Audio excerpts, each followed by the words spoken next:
What's going on, everyone? Gilman with Wellthy Stocks, back with our daily Apple update video where we take a look at how Apple stock traded today, some key support and resistance levels that we are looking at moving into the future, and based on that, what we think Apple stock could do. So real quick, if you enjoy videos like this, don't forget to hit that like button down below, subscribe to my channel if you are new, and comment down below what your thoughts on Apple are, and I'd love to chat with you guys down there. So let me hit record and we will get right into it. So let me go to Apple. I was just checking out some crazy after hours action going on in a couple companies, Zillow, Zynga, Sundial. So I don't know if you guys are in any of those, but if you are, check your portfolio because it's probably up really nicely right now. Let's take a look at Apple though. A different story, as you guys know.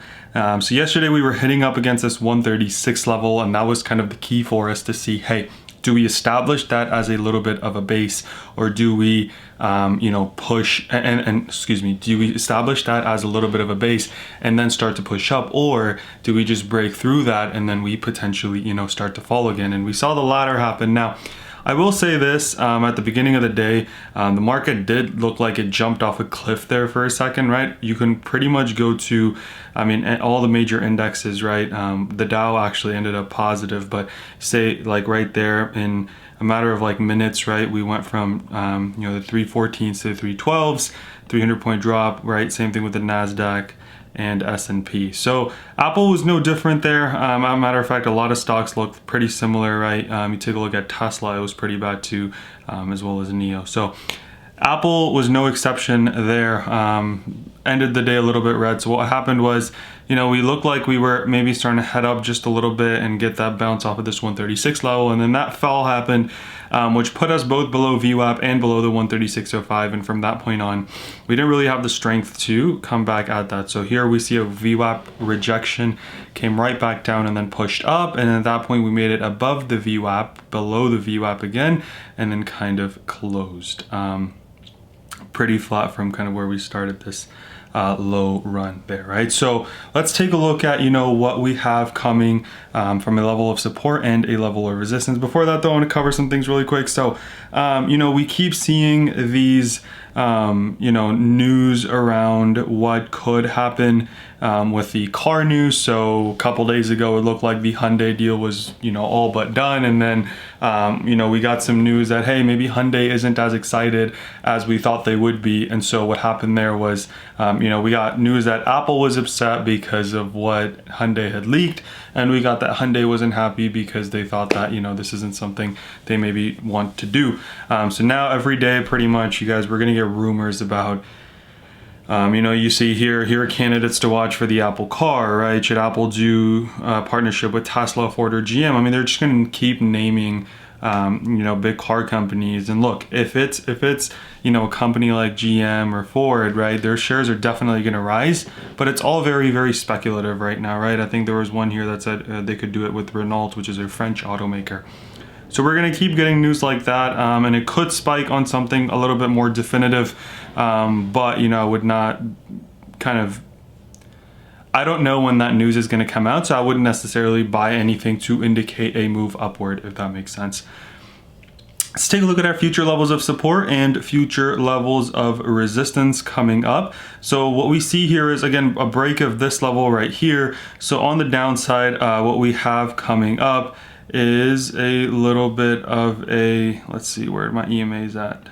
Sorry about that, guys. I don't know what happened to my EMAs, but let's get right back into it. So taking a look at the levels of support, what we saw was a little bit of a bounce right below the 21 EMA. So I think that would be kind of our first level of support, again, if we were to go down, which is coming in at 134.86. Then we've got this level coming in at 133.45, and then 34 EMA right behind that at 133.01. We've got a couple other levels of support, 132.52, 131.45. So we've got some decent levels of support coming up right here. The other thing that I want to mention to you guys, let me get rid of the indicators for just a second, is this line that we have drawn, kind of talking about this trend that Apple's been on. So come up, bounce off this line, come up, didn't really bounce off of that line, but pretty much come up, come back, bounce, come up, come down, bounce. So we are, pretty close to that line as well, which currently would be kind of in the 132s. But if we keep going a little bit sideways, then it could be, you know, a little bit higher too as this line comes up. So that's a line to look out for as well. That's all the way down in the 132s.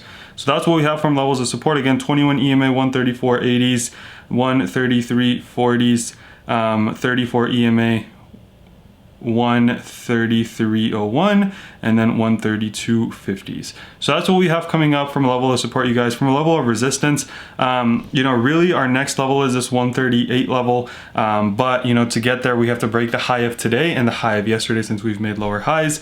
So we've got the 136.99 from today's, that's the first level that I'm watching. Then I'm watching the 137.68 from the day before. Then I'm watching the 138, and if we can break 138, I think 140 is next. Initially, I was wanting us to break 138 and push towards 140 this week, but with the way it's looking right now, right, I think we need to really establish a base. So I would not be surprised if we go down to visit the 21 EMA more, one more time before we kind of break through this 136.04. But ultimately, I do think we still break above this 136 level sometime this week, and then we're gonna have to see if we start to push towards the 138 level as well. So let me actually share, you know, again, I've talked about this before too, but let me kind of share how I am playing this kind of no movement for Apple. So this is a screenshot from my Charles Schwab account, right? Pretty much what I'm doing is, you know, selling a covered call, because if you have enough shares of Apple, right, if you have 100 shares or more, you can sell one covered call per 100 shares. And so what I've done is I've said, hey, if Apple goes up to 140, I am willing to get rid of my Apple shares, because I personally didn't think it was going to get much past 140 this week. So on 209, I sold a covered call, got 40 bucks minus commissions, 39.35.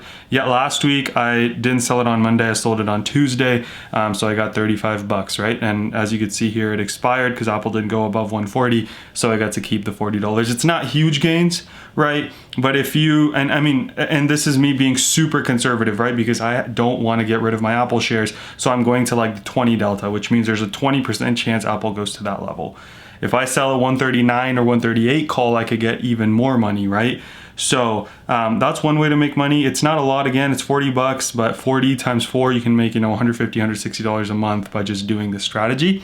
So that's not too bad, right? Still get a decent return for your money if you annualize it. And then the other thing is, Apple could still go from 135 to like 139 and you still get those gains as well, right? So not too bad of a deal there, but make sure you know, you understand kind of how covered calls work before you go ahead and do that. The other thing that I want to talk about are vertical put spreads. So if you can establish a little bit of, you know, where you think there's good support for Apple stock, what you could do is you could pretty much sell a vertical put spread saying 130 is the put you sell, and then you buy a 125 put, and then that kind of means that you are betting that the stock won't go below 130.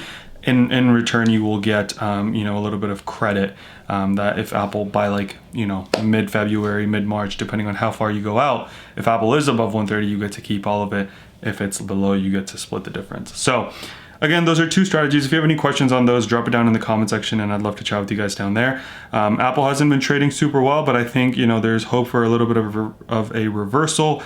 So hoping for that to happen and hoping for a run up into 145. I'm hoping for a push towards 150 sometime in the either Q1 2021, but if not, then, you know, hopefully the first half of 2021, and then hoping for it to reach 170, 180 by the end of this year. I know that that doesn't sound like a lot, but you have to understand that this is over $2 trillion market cap company. It doesn't move like growth stocks do, right? So last year I think was an anomaly. In all the years I've been invested in Apple, you know, that was definitely a different year to see kind of the percentage gains over year. So hope you guys found this video helpful. If you did, don't forget to drop a like down below, subscribe to my channel if you are new, and comment down below what your thoughts on Apple are, and I'd love to chat with you guys down there. Let's remember to be a bit better every single day, and until next time.